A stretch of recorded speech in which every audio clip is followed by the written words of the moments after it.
Let me start with a real-world example to set the stage. Imagine you're working for a retail company, and you're tasked with improving sales. You're working to predict future sales based on various factors like promotions, seasons, customer demographics, and for that, you prototype a promising data science workflow and a model in AI Studio. But wouldn't it be amazing to share your project with your colleagues to collaborate on, and then schedule and deploy your model into production, so it can be consumed by any end user in your organization? And on top of that, you would probably want to build some dashboards to turn real-time analytics into actionable solutions that impact your business outcomes. Well, that's where our journey with Altair AI Hub starts. With the AI Hub, you can easily drive innovation with your team as you have all the tools necessary under one single interface. Whether it is for collaboration, scheduling, and deploying workflows, building insightful and actionable dashboards, or even having Jupyter notebooks at hand to code. Let's kick things off and first see how collaboration works with Altair AI Studio and AI Hub. To manage the workflow for a team working towards a common goal, most modern software provides some version control. Altair AI Studio provides projects, the backend of which is based on Git, a standard tool for version control, although no knowledge of Git is required to work with it. So, let's see how easy it is to collaborate via projects. Let's go to our repository panel in Studio and click the drop-down menu to see our options. Here, I see Connect to a project. So let's click on that. It says that we have to enter the details of an existing AI Hub project that we want to connect to, which means we first need to create a project in AI Hub. So let's jump into AI Hub. After logging into it, we land on the homepage, which displays tools available to implement and deploy our analytics and data science lifecycle with the highest quality security standards, performance, and scalability. We will touch on the rest of these tools at the end, but let's stay focused and step into projects. On the Projects page, click the Create Project button and fill in the required project details and settings. Add a project name and a short description. Below, you can see an option to grant permission to the users and groups in your team who are allowed to connect to this project. After creating the project, you will see the Content tab. Permitted users and groups will have access to the contents of this project and can also modify the content linked to this project via AI Studio. However, they cannot alter project-related settings. Project content can be anything from datasets to processes or models you want to add to be able to collaborate on them with your teammates. Let's see how we can do that. But first, let's go to the Overview tab and copy the project URL to use in Studio to connect to this project. After copying the URL, we can paste it here and use the default alias and storage location. Click on Check Connection Settings to make sure a connection has been established between Studio and your relevant project. After going through a security authentication process, the connection has been established successfully, and the complete content of the project will be downloaded and stored locally in the storage location we chose. Perfect. Let's click OK and check our repository panel. Here, on the left, we can see our AI Hub project displayed. Now let's add two subfolders to it, namely Data and Processes.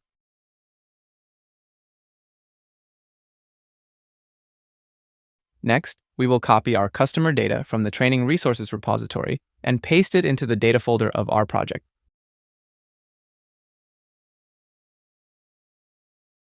Then, we will copy the Apply Model process from the Processes folder, as an example, and paste it into our Processes folder of the project. Let's open the process and change the repository entry of our Retrieve Data operator to that of customer data in the project from the one in the Training Resources repository. We can also add a Store operator to store the resulting model in this project. We will name the model DT model and run the process. Here, you can see the resulting decision tree model and also the model file added to the project subfolder. Now you must be thinking, this added content should be available in the AI Hub project you created for your team to collaborate on, right? Let's switch back to AI Hub and find out. Well, why don't we see any content here? Here's why. To add content to a project in AI Hub, you must add a snapshot of your content to this project. So let's jump back to Studio and see what these snapshots are. Right-click on your project, and here we see an option, Create a Snapshot, and add it to AI Hub. Think of snapshots as a specific version of the project you or your teammates worked on. Each snapshot provides an exact copy of the project content files as they existed at one specific moment in time, and your snapshots are shared automatically with the project server. This enables you and your teammates to stay synchronized. So here we are creating a snapshot of content and adding a short description.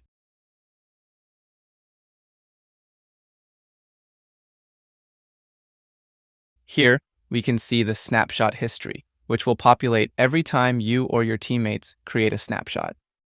And now, if we go back to AI Hub, we can see a copy of our content and the snapshot history available as it was in Studio.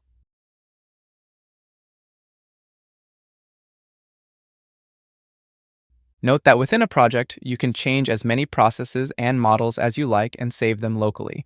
Nevertheless, none of your work is shared or saved to snapshot history until you create a snapshot. In order to stay synchronized with your colleagues, you can do so by using Get Updates in Studio.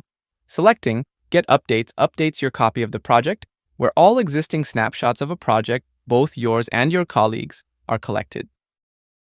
To check if there are new snapshots on the project, see if there is a notification in the repository panel next to the project name. Evidently, here it says, Up to date. So, if you have made local changes, you must first take one of two actions. Either create a snapshot or discard the local changes you have made. Now let's see what options we have to run our processes now that we are collaborating using AI Hub. Our first option within AI Studio is to run the process locally, as we have done so far. And then we can also run this process on AI Hub to access and view the process results. Within AI Hub, we can go to Contents and then open the Process folder to run the process in AI Hub itself, or schedule this execution by creating a schedule. Here we have settings to choose a queue and a scheduling time with options including now, once, or a cron schedule. Similarly, we can schedule a process execution on Studio as well by clicking the drop-down next to the Run Process button and selecting Schedule Process on AI Hub. Altair AI Studio also provides an option to run a process using Python. For more information on that, refer to the Python API documentation. Now, wouldn't it be great if the results of your RapidMiner processes were available from anywhere with a network connection, on any device, preferably via an API, so that the results could be utilized by other programs? The good news is it's possible within AI Hub with a user-friendly interface, and it's called Endpoints. As the name implies, Endpoints provides web API endpoints to access the results of your data and model workflows via an API. Let's see how we can create an endpoint for the process we added in our Getting Started with AI Hub project. In the Endpoints tab of your project, click on Create Endpoint. A configuration dialog opens and you have to define your deployment settings. Note that in this context, a deployment is a collection of endpoints with the following shared settings. Once you define the deployment settings, you can create one or more endpoints. We use Getting Started with AI Hub as a deployment path, and this value will appear in the endpoint URL. We can choose between automatically updating the snapshots whenever the project is updated or selecting a specific snapshot of the process for this endpoint. You can also edit settings for who can consume this endpoint. By default, it is set to public. Next, we will configure the endpoint. First, we will select the process in our project. Then we have the option to configure any macros. And in the third step, we have to include all dependencies. In our case, it's the data, our process, and the model saved. After clicking Finish, we can save and deploy this endpoint.